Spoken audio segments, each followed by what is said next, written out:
Fernando, ¿cómo llegas a Colombia a hacer esta película? ¿Cómo das con esta novela? Eh, ¿Cómo llega esta película a ti?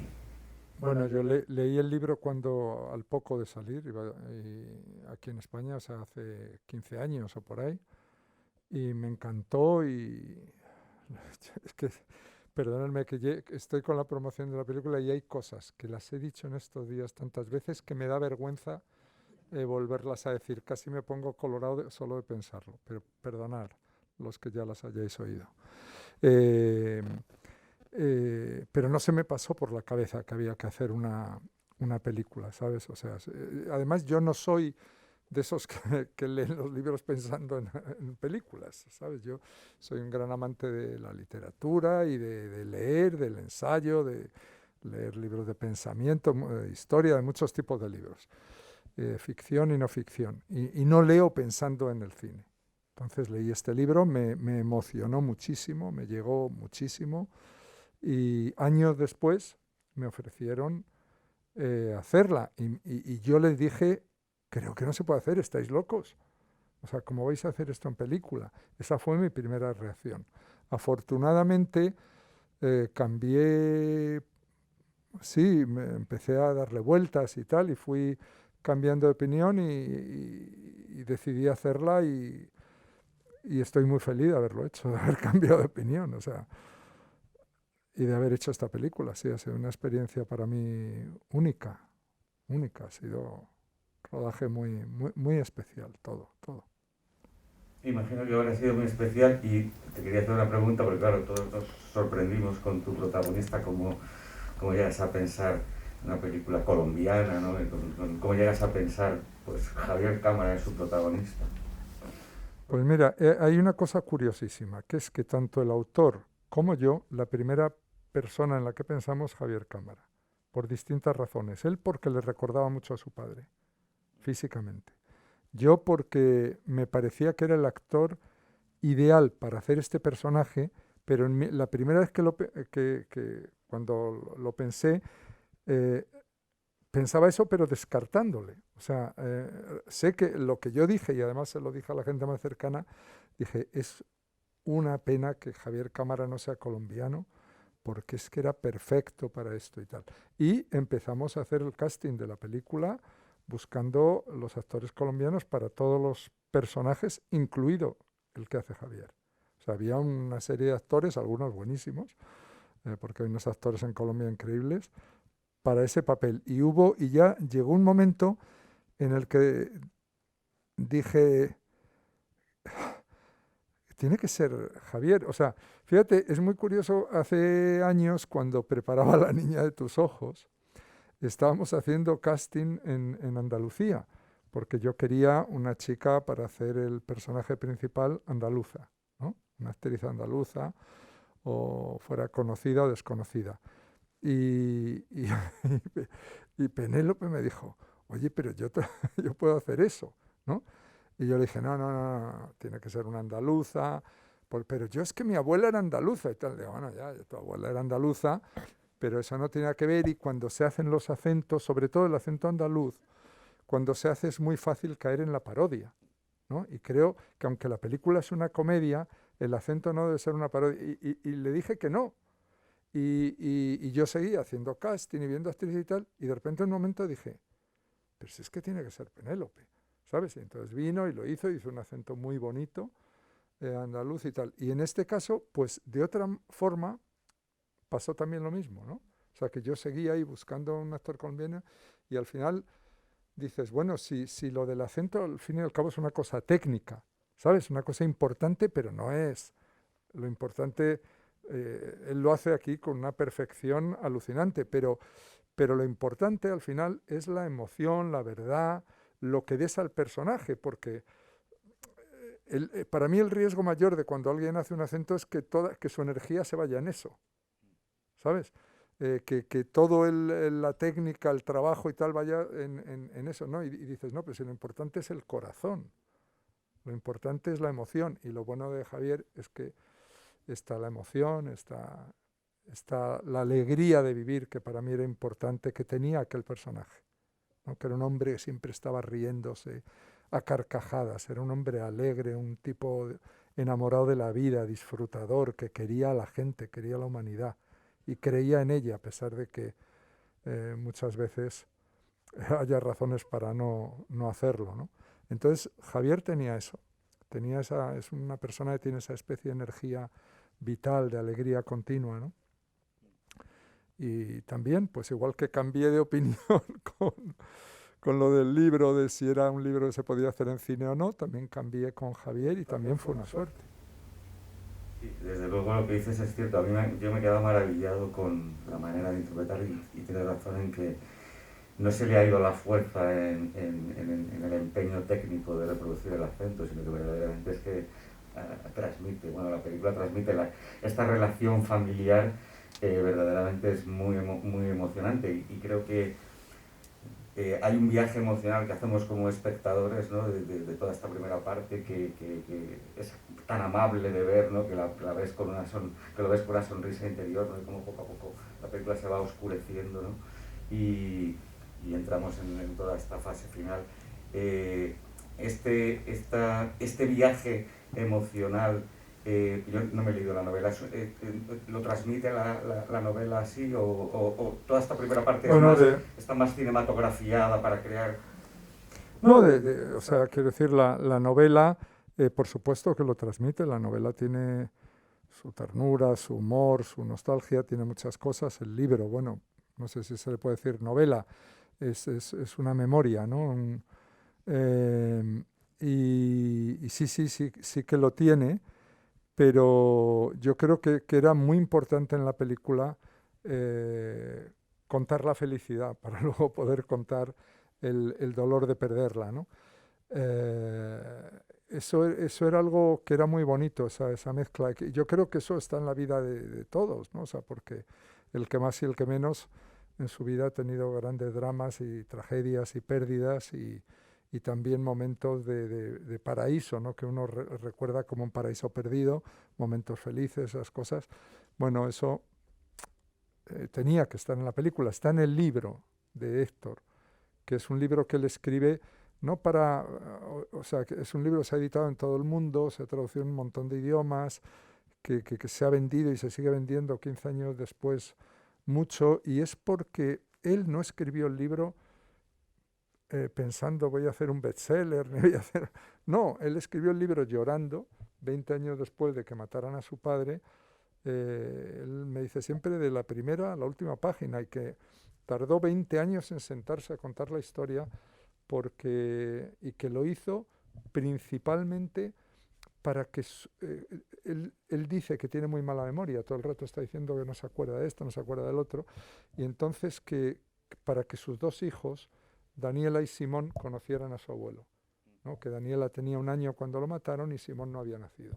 Entonces, yo creo que esa sinceridad, ¿no? Y esa intimidad de base que hay en la escritura del libro hace que la gente no es tonta, la gente detecta cuando está leyendo un bestseller que es para vender o para lo que sea, o para entretenerte un rato, o para venderte una moto de un tipo, y cuando alguien te está hablando con el corazón y te está contando algo tal, y te lo está contando, se lo está contando a sus hijos, eso quiere decir que te está tratando como si tú lo fueras, como si tú fueras de la familia.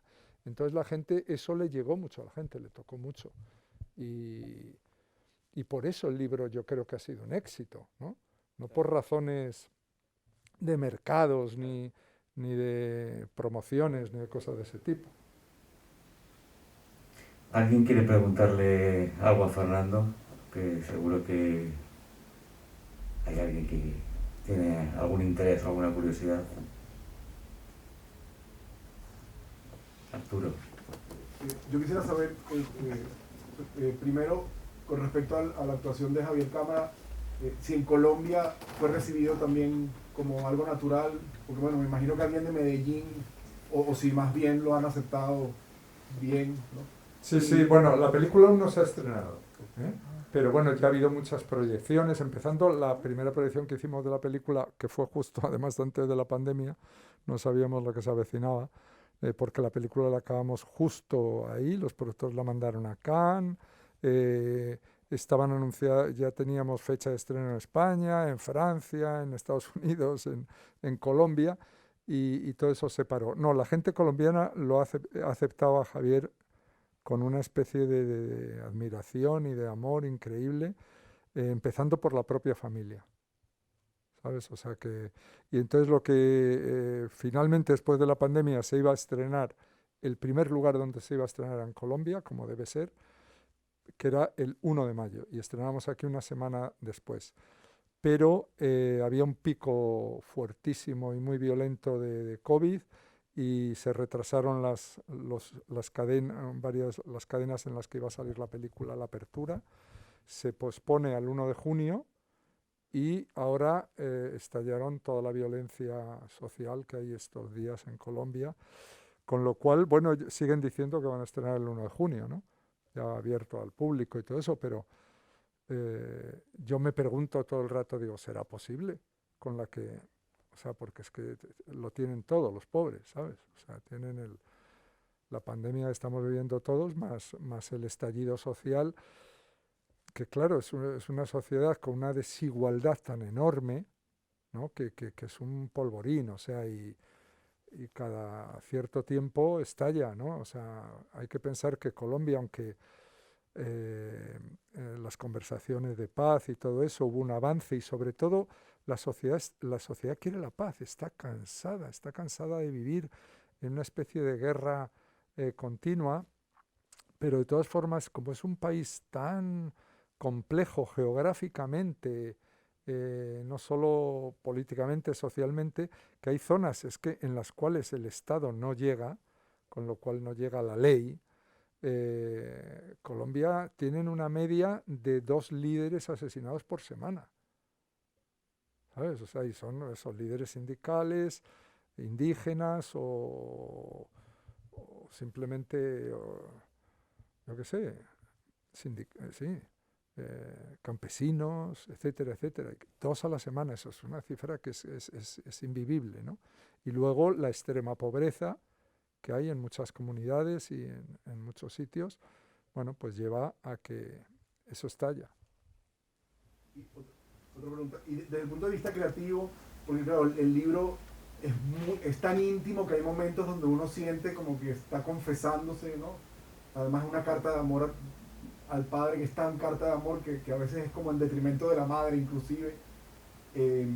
Y yo me preguntaba si cuando terminaron el guión lo sometieron a la familia o en ningún momento, más que nada como para entender el proceso creativo de un trabajo. No, por supuesto a quien se lo dimos es a Héctor, claro, al autor.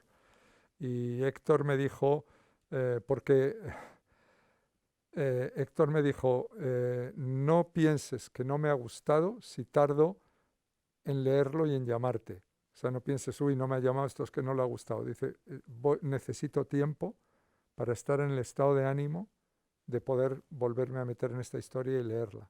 Y estuvo entre 1 y 2 meses. Y cuando nos escribió muy emocionado por el guión, ¿sabes? Pero claro, para él no es, toda esta historia para él no es, he escrito un libro, he vendido lo derecho para el cine, van a hacer una película, ¡ay, qué bien! No, es la herida que le ha destrozado en la vida y a su familia, ¿no? Entonces cada vez es un dolor, no es un juego, ¿no? Curiosamente, antes que hablabas de de la parte más feliz de la película, de la parte cuando la familia, pues eso cuando la familia ve la película, la Cecilia Real, la madre, con 95 años, sale, viene, me abraza, ¡ay, qué bonita, Fernando, me ha encantado! Tal, no sé. Yo estaba aterrado de que la viera la familia, aterrado, no os lo podéis imaginar, porque dices, es que es su vida, ¿cómo?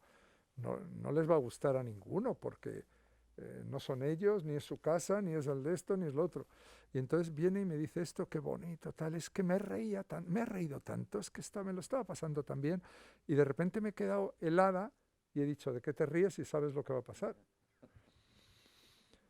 Me sorprendió hasta ahí, porque era lo último que esperaba que, que alguien me fuera a decir, pero luego lo entendí, o sea, y entendí que ya había entrado en la película, había entrado y me decía, no, es que así eran las comidas en casa, así eran no sé qué y tal, bueno.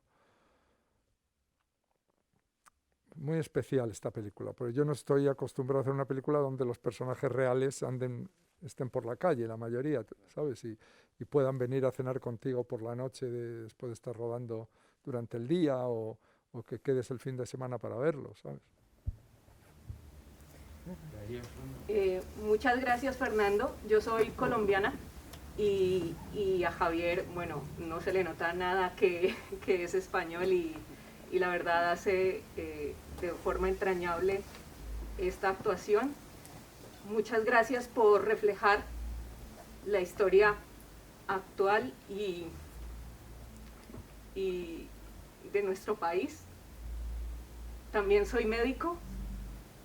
Gracias a Héctor Abad, en Colombia hacemos el servicio social obligatorio, que la verdad lo hacemos con todo nuestro corazón. La verdad, yo no sabía que era gracias a él, pero sé que es algo muy importante para nosotros en nuestro país y para nosotros como médicos. Discúlpenme si se me quiebra un poco la voz, pero desde que anunciaron esta película, estaba con las ganas de venir a verla y apenas me llegó la propaganda del coloquio, dije, yo tengo que estar ahí. No tenía intención de hablar, pero me emociona muchísimo. Así que muchísimas gracias por reflejar esa historia de Colombia que es tan dolorosa, que nos cuesta mucho, que a muchos no nos la han contado de esta forma y que desgraciadamente cada vez que va pasando algo en nuestro país y hay otra gota que derrama la copa, volvemos a caer en esto, en que se nos sale todo a flor de piel, y lo has hecho de una forma espectacular, todos los actores espectaculares. Medellín es una ciudad hermosa, tienen que ir a visitarla. No soy de Medellín, pero igual hago de guía turística. Muchísimas gracias por haberlo hecho, por estar aquí y por compartir con todos nosotros este arte tan importante. Muchas gracias. Muchas gracias a ti. La verdad es que trabajar en Colombia ha sido para mí un placer enorme. La calidad de los técnicos, de los actores, ha sido espectacular.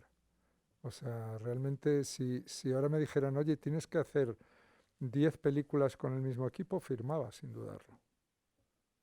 Ha sido una experiencia muy, muy buena, muy buena.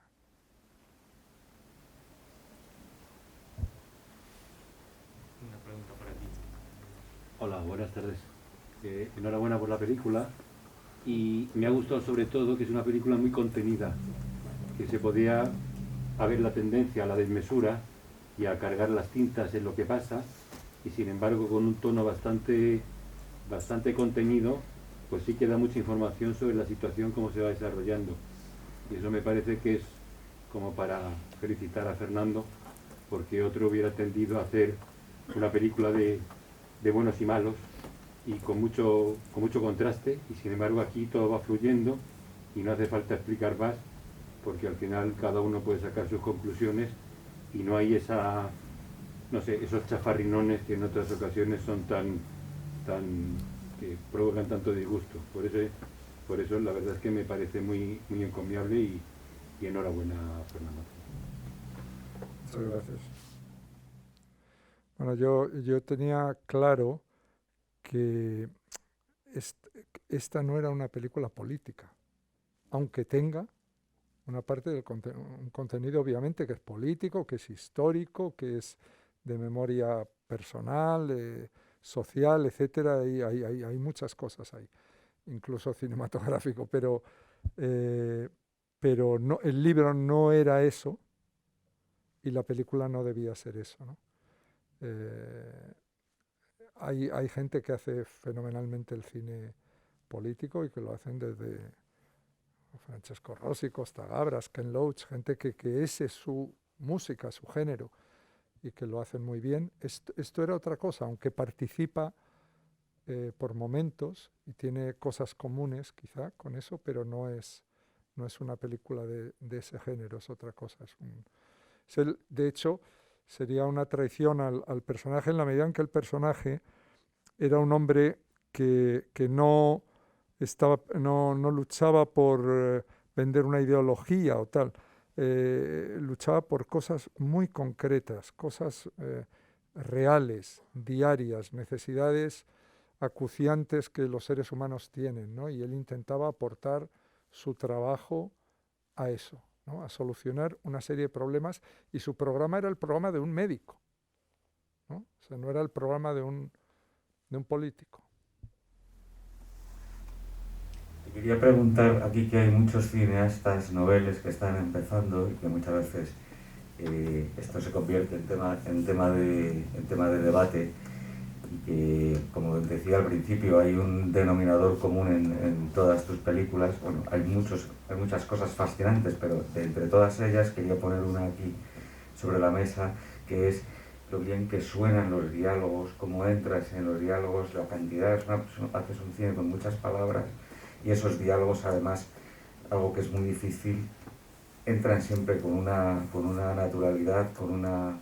No sé, es algo que me fascina, y quería preguntarte cuál es tu truco para que te suenen también los diálogos, porque me imagino que, no sé si es que trabajas mucho con el actor para que el actor viaje hacia el guión de una manera muy técnica, o dejas que el guión viaje hacia el actor, porque me fascina, ¿no?, cómo suenan tus películas. Bueno, yo siempre, porque aquí hay muchos estudiantes, ¿no?, de cine. Hay unos cuantos, vale. Fíjate, yo siempre he dicho que lo que me lleva mucho tiempo cuando hago un guión es la estructura.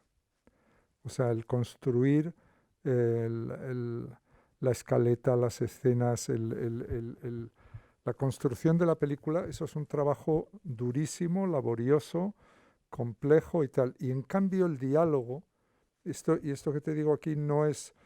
Dices tú, ¿cuál es tu truco? No es un truco, es mi manera de sentirlo y de trabajarlo. El diálogo normalmente lo escribo rapidísimo, porque creo que no debe ser escrito de otra forma, ¿sabes? Porque en la vida nadie piensa lo que va a decir.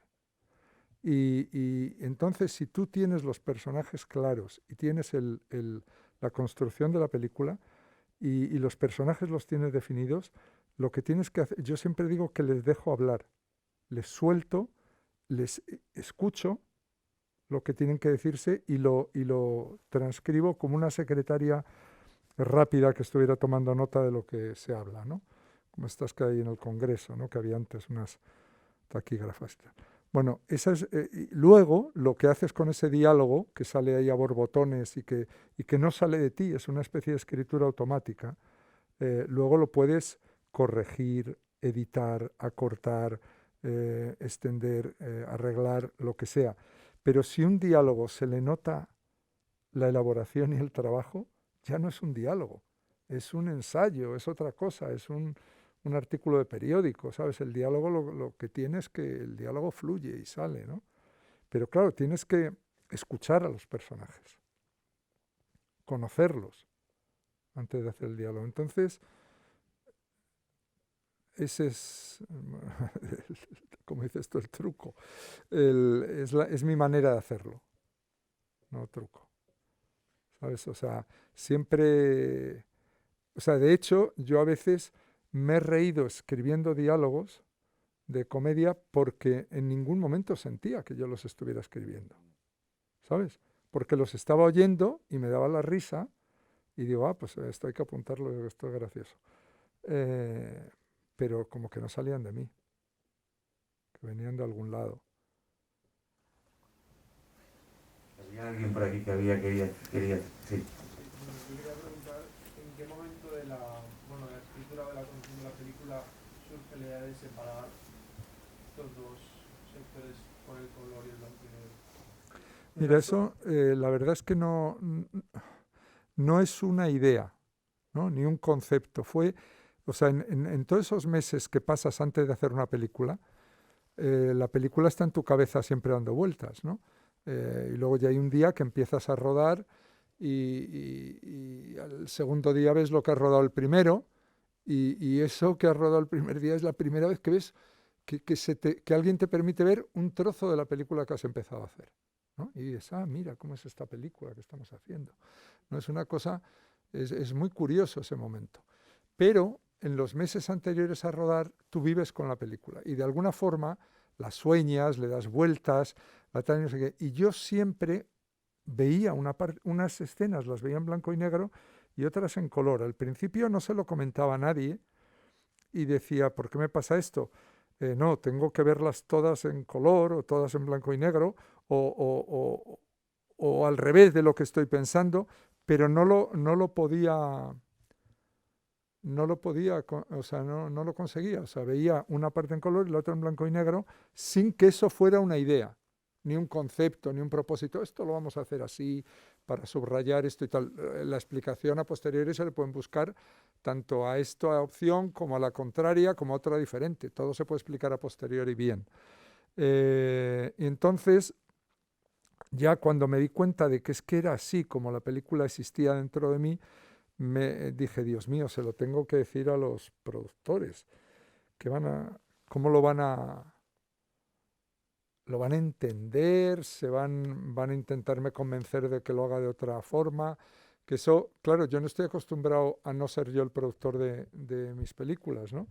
Entonces, alguna vez no lo he sido, pero siempre he tenido libertad para hacerlas y tal. Y curiosamente cuando se lo dije a los productores colombianos, le digo, oye, os tengo que contar una cosa, lo estuve retrasando semanas porque decía, a ver en qué momento les pillo y tal. Los dos me miraron y dijeron, no, Fernando, esta película la tienes que hacer como tú creas que la tienes que hacer. Y yo dije, joder, maravilla de productores, ¿no? Me los quedo ya para siempre. Mira, por allí tenemos. A ver, sí, hablando también del tema color y blanco y negro, es que a mí la dirección de arte me parece increíble. Es que no entiendo cómo en cada plano había azul, rojo y amarillo. O sea, es que yo estaba impresionado por esa parte. Y quiero saber, o sea, cómo te imaginas tú el color y cómo todas esas imágenes y cómo se lo diriges también como a la gente que te ayuda en esa parte. Cómo crean como todo ese espacio. Bueno, tuve un director artístico maravilloso en esta película que se llama Diego López, que es un artista y luego además una personalidad tremenda y ha sido, bueno, una gran ayuda y una gran amistad y una maravilla trabajar con él. Y luego con Sergio Iván Castaño, el director de foto, también un tipo. O sea, tuve que hacer un equipo en un país que yo no conocía y no conocía la industria y tuve que ver películas de muchos directores de foto, de muchos directores artísticos. Los de producción me organizaban pues reuniones con ellos largas para conocerles, para hablar, para ver por dónde iban su personalidad. Ya una vez que había visto películas que había dicho, este puede ser interesante o tal. Y los dos que elegí, tanto en la foto como en la dirección artística, la verdad es que repetiría con ellos, dos enamorados de su trabajo, con vidas muy especiales y muy peculiares, no gente, no profesionales fríos, sino gente que tiene mucho amor a lo que hace, ¿no? Chubán era un chico, el director de foto, que desde los 13 años ya estaba enamorado de las máquinas, de las cámaras, y cuando tenía 16 o 17 años reparaba las cámaras Panavision. Esto, para los que no sepan lo que quiere decir, eso quiere decir que en aquella época se estropeaba una cámara Panavision y había que mandarla a Londres o a Los Ángeles, que eran los únicos lugares en los que una cámara de esa gama, de ese tipo, eran capaces de arreglarla. Y este, que era un adolescente, arreglaba las cámaras de Panavision hasta el punto de que los llamaban de películas americanas o lo que fuera que se estuviera rodando allí.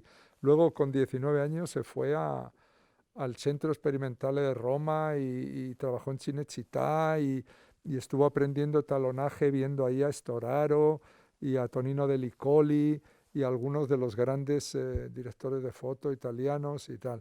Bueno, pues son gente que que cuando hablas con ellos y te relacionas con ellos ves que tienen el cine dentro, que tienen el cine en las venas, ¿no? Que no es una cosa que pasaba por allí, ¿sabes? Entonces es un gusto trabajar con la gente así. Yo necesito además la pasión de los que trabajan contigo, ¿sabes? No solo que te den su tiempo y su técnica y su profesionalidad, sino que te den el alma, ¿sabes? Porque hace falta para hacer las películas.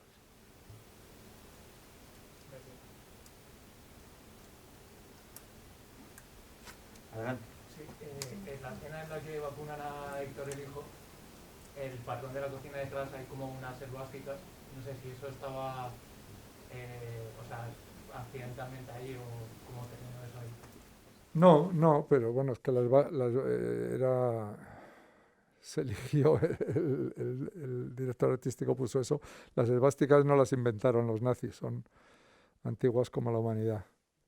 Lo que pasa es que se las apropiaron. La gente se apropia todo el rato de cosas, de palabras, de todo tipo de cosas, como si fueran de ellos. Eso es una forma nada más geométrica. ¿Grabasteis en la casa de Héctor Abad? No, la casa de la familia ya no existía. La casa original, que estaba en un barrio que se llama Laureles, ya había sido demolida y ahora hay un edificio. Laureles es un barrio, por decirlo de alguna forma, de un estilo casi californiano, una versión colombiana de lo que podría ser un estilo californiano, esas casas con unos pequeños jardines. Ha perdido mucho de su original el barrio, pero todavía hay zonas que se conserva y la casa ya no existía, pero yo vi mucho ese barrio, vi muchas fotos de ellos y documentación. Intentamos hacer una casa que fuera, por un lado, fiel al tipo de casa en la que ellos vivían, pero una casa muy en función para la película. O sea, yo le pedía, es una cosa que me obsesiona siempre en las películas, no lo tengo en la vida, pero en el cine tengo claustrofobia. Entonces necesito, o sea, no puedo soportar, si luego yo, a lo mejor lo veo en una película de otro y me encanta, pero necesito siempre las ventanas, las fugas, que al fondo por allí se vea otra habitación, que por allí se vea una ventana, que alguien pueda venir, ir, moverme. Y eso es una especie de obsesión que tengo desde toda la vida, ¿sabes? De toda la vida, de no sentirme encerrado, de que tengo un actor contra una pared. Me gusta que los exteriores se metan en los interiores, ¿sabes? Que los invadan, ¿no? Y yo creo que estoy muy marcado ahí por cosas como, por ejemplo, por los decorados que hacía Alexander Trauner para Billy Wilder en películas como El apartamento, o El apartamento es una película en ese sentido, o La vida privada de Sherlock Holmes, que son dos películas donde hay muy pensados los decorados para el formato scope y siempre tienen esas fugas, ¿no? Que quizá en otros formatos no son tan necesarias, pero en el scope hacen mucha falta. Y luego, en mis películas, en algunas de mis películas favoritas, siempre la gente, yo necesito en el cine las ventanas. Es también una obsesión que tengo. Y mis películas favoritas, me doy cuenta, están llenas de ventanas. Y siempre he pensado que el cine es una ventana, ¿no? O sea, cuando vosotros venís, os sentáis aquí, se abre la ventana y de repente veis otro país, otro lugar, otras historias, otra gente. Y para mí, por ejemplo, las ventanas del Niño salvaje de Truffaut, las ventanas de Un día de campo de Renoir, son como, no concibo el cine sin ellas. O sea, creo que son como una metáfora para mí del cine, ¿no? O sea, no sé si esto que digo tiene sentido para alguien, pero y eso lo busco siempre en mis películas, no sentirme encerrado. ¿De acuerdo? Pero me acuerdo a veces cuando estaba localizando, pues Belle Époque, o El año de las luces, o El artista y la modelo, que has hablado antes, siempre estaba buscando ese tipo de relación del exterior y el interior, ¿no? O sea, como si eres un pintor y pones el caballete delante de unas cosas y no de otras, ¿no? Porque hay unas cosas que te sugieren o que te ayudan a respirar, ¿no? Te ayudan a ver el mundo de una manera mejor, ¿no? Cuando decides escribir, perdona que haga este paréntesis, cuando decides escribir con Jean-Claude Carrier, el artista y la modelo, ¿qué te lleva ¿le conocías previamente? ¿Era una deuda que tenías? Nos habíamos conocido de una forma muy divertida y cuando pensé que quería hacer esta película, pues siempre desde el principio pensé que él era el ideal, necesitaba a un co-guionista francés. Entonces, Carrier es que era uno de mis guionistas favoritos. Era francés y tenía la edad del personaje, que para mí era una cosa muy importante, ¿no? O sea, tenía 80 años, tenía la misma edad, de hecho con el actor, con Jean Rochefort, se llevaban meses. Y entonces esa era una película que la llevaba pensando años y siempre la iba retrasando porque pensaba que era yo muy joven para hacerla, que no iba a poderme meter en la piel de un hombre de 80 años, ¿sabes? Que mejor que deja de pasar en 5 años, luego deja de pasar en otros 5, deja de tal. Y ya cuando dije, bueno, ya vamos a hacerla, no vaya a ser que no llegues a la edad tal y no hagas la película. Y entonces lo primero que hice fue ir a ver a Jean-Claude, contarle, mira, quiero hacer esta película, me encantaría escribirla contigo. Le gustó mucho la historia que le conté y la escribimos. Por ahí tenemos otra pregunta. De la misma manera que fue complicado, pensabas que era complicado escribir un papel para alguien de 80 años, aquí no fue difícil hacer una película que girara en torno al punto de vista del niño.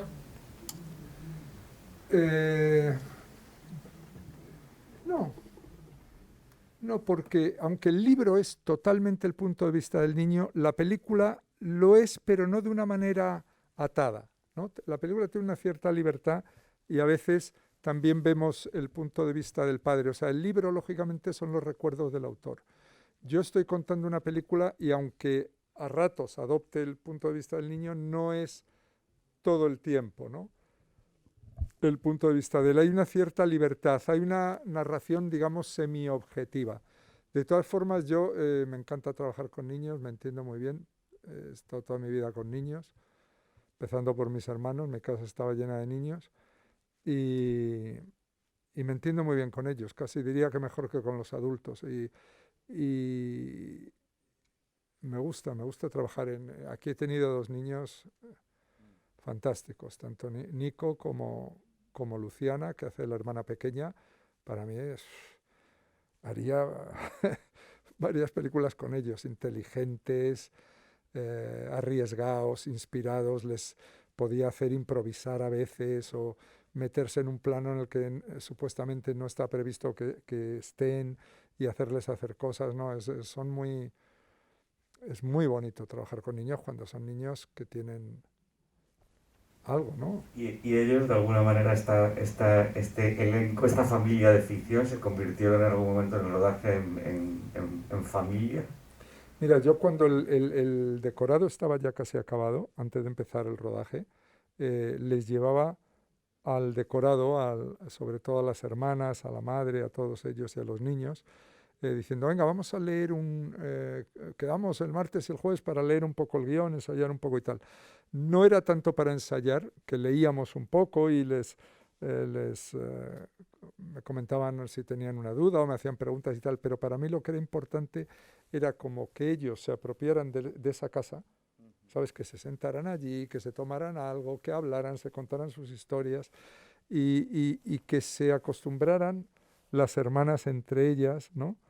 Y era muy bonito porque era como ver cómo que la familia se iba haciendo, ¿no? Y cuando te ibas de allí, pues estaban todas ahí, una abrazada con otra, contándole sus novios, la niña tumbada encima de dos de las mayores. O sea, las mirabas y te daban la impresión, y no lo estaban haciendo para que yo lo viera, sino que la treta esa de juntarlos y dejarles allí, darles una cierta aire y libertad y tal, pues hacía que ese grupo se fuera armonizando, ¿no? Unos con otros, y eso era muy bonito verlo y hacerlo. Se nota que tienen química, Sí. lo transmiten, ¿no? Y es Sí, sí. maravilloso. ¿Alguien quería preguntar? Mira, otra pregunta. Adelante. Al principio tengo la impresión como que el tratamiento de la violencia que empieza pues a través de la película de Scarface o a través de este juego con el rollo y la pistola del niño, o sea que me gusta mucho esa secuencia. No sé si es una impresión o si podrías como desarrollar un poco de cómo va como metiéndose a la vida real, ¿no? O sea, a la vida carnal, y que poco a poco se va dando cuenta hasta cuando toca las cicatrices de que pues la violencia es parte de él, o sea, parte de igual la identidad, pues diría colombiana, ¿no? De saber que la violencia está alrededor suyo y igual es parte de la transformación de niño a adulto, o no sé cómo es que habéis trabajado esto con David Trueba, que hace el guión. Sí, bueno, desde el principio con David empezamos pensando que tal vez esa escena, la escena de la película que se ve, la íbamos a tener que rodar. De hecho, en el guión estaba escrita como para rodarse, como para rodar una escena de una película que no existe.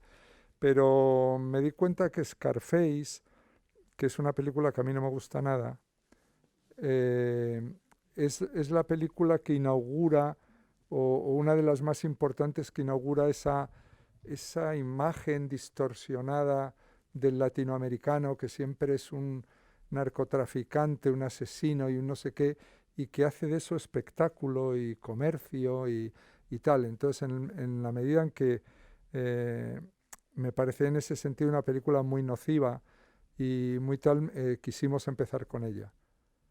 Y partir de ahí, de esa visión que tienen, pues yo qué sé, cuando hacen Narcos, que en la que trabajó Javier Cámara, pues uno es guatemalteco, el otro brasileño, el otro tal.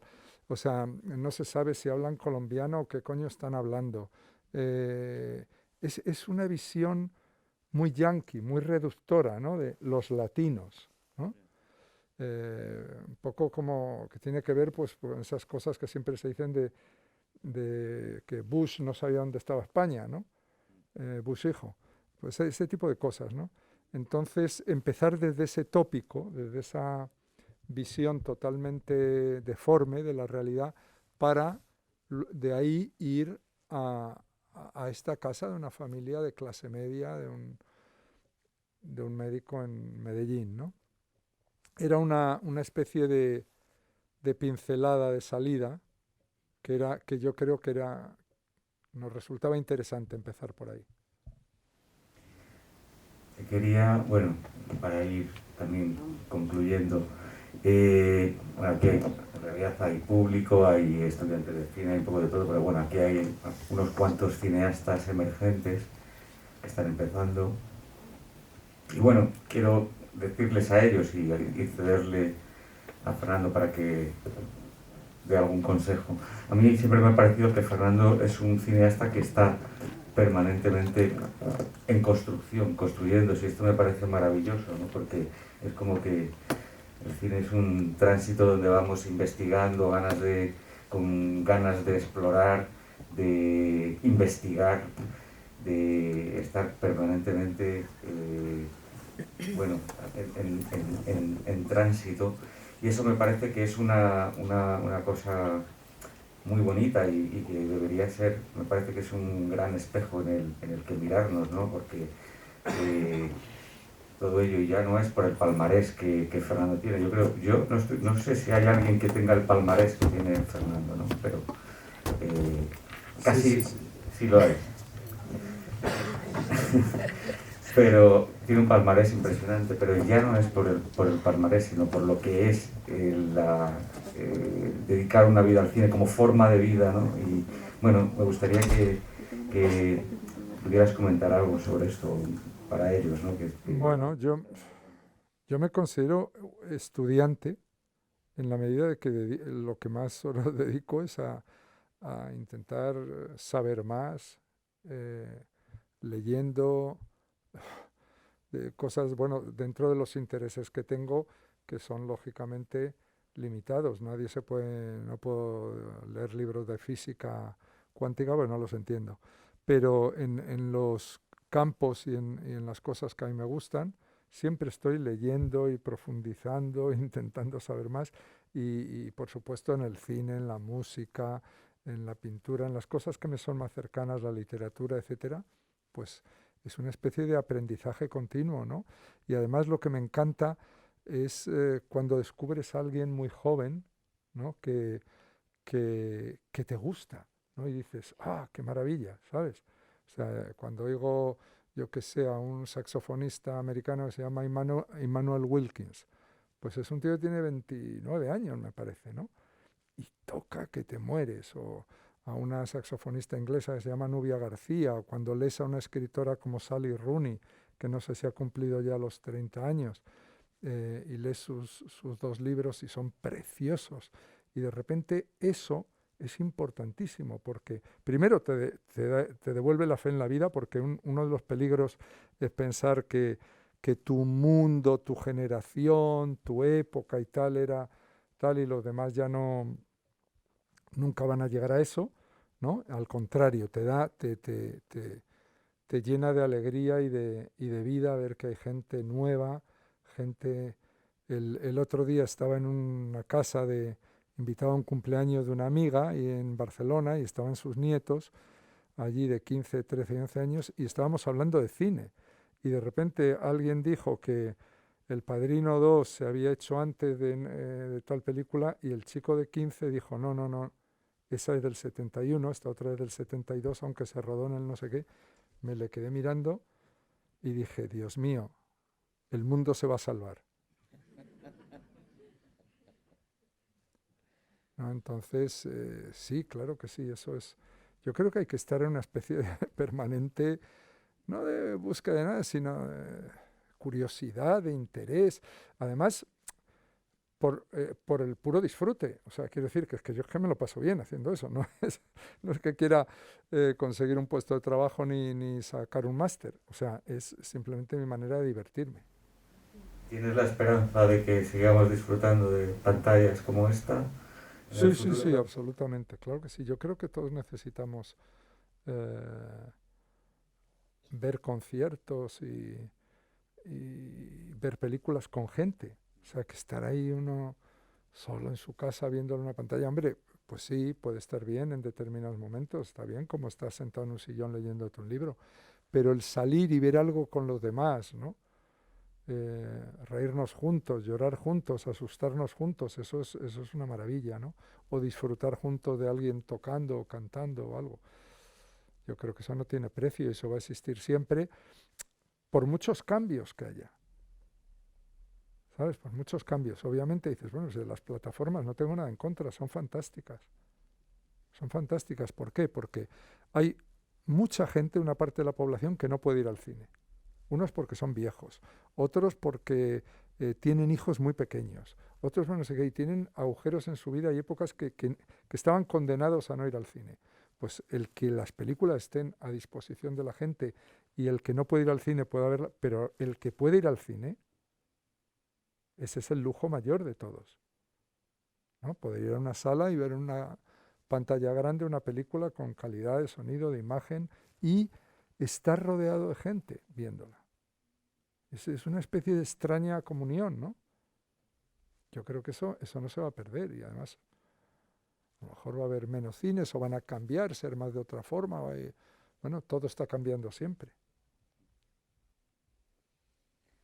Bueno, pues vamos a despedir a Fernando. Yo querría darle las gracias. Gracias a todos por ir al cine y por venir a ver esta película. Y gracias por este trayecto desde aquella ópera prima hasta esta película con la que hemos disfrutado tanto hoy, que es un trayecto maravilloso. Y gracias de verdad. Sí, estos días, para acabar, recientemente, después de haber hecho la película y tal, me di cuenta de una cosa que nunca me había parado a pensar, que es que de niño quería pintar y pintaba, mal, pero pintaba, Y de repente me empecé a interesar en el cine como a los 14 años o así. Más de lo que es lo normal que todos los niños estábamos interesados en esa época, sino entonces empecé a buscar unos libros, a leer algunas cosas sin todavía tal. Y ahí hubo una película que fue clave en mi vida para dedicarme a esto. O sea, la película donde esa vocación incipiente, ahí giró una tuerca en mi cabeza y yo dije, yo quiero hacer esto. Esa película se llamaba El pequeño salvaje, que era una película de François Truffaut, se estrenó cuando yo tenía 15 años. No fui al colegio esa tarde, el día que se estrenó, el lunes que se estrenó me fui al Alcalá Palace a verla, a la entrada más barata, allí arriba, y eso decidió mi vocación y mi vida. Y me di cuenta ahora de que esa película trataba de un médico educando a un niño, ¿sabes? Y que medio siglo después yo había hecho una película de un médico educando a un niño. Y de repente dije, probablemente no es una casualidad. Probablemente no es una casualidad. O sea, era algo que estaba ahí, que tiene que ver contigo. O sea, en el hecho de que te atraiga ese tipo de historia, quieras contar ese tipo de historia, etc. No tienen nada que ver, son dos películas muy distintas, pero para mí sí tienen mucho que ver. Me he dado cuenta después de hacerlo, nunca lo había pensado. Ni antes, ni mientras lo hacía, ni nada. A veces nuestro subconsciente nos marca esos... Sí, quizás es el maestro de escuela que lleva uno dentro. Muy bien, pues muchísimas gracias a todos y bueno, muchísimas gracias a Fernando y de verdad fue una película maravillosa. Gracias a todos.